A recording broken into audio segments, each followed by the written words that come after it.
बाबू शेतात जायचं शेतात जायचं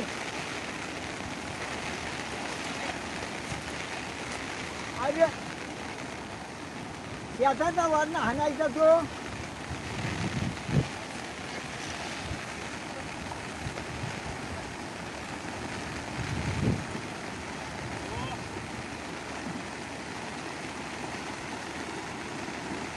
अरे काठी एक हातात हाणायची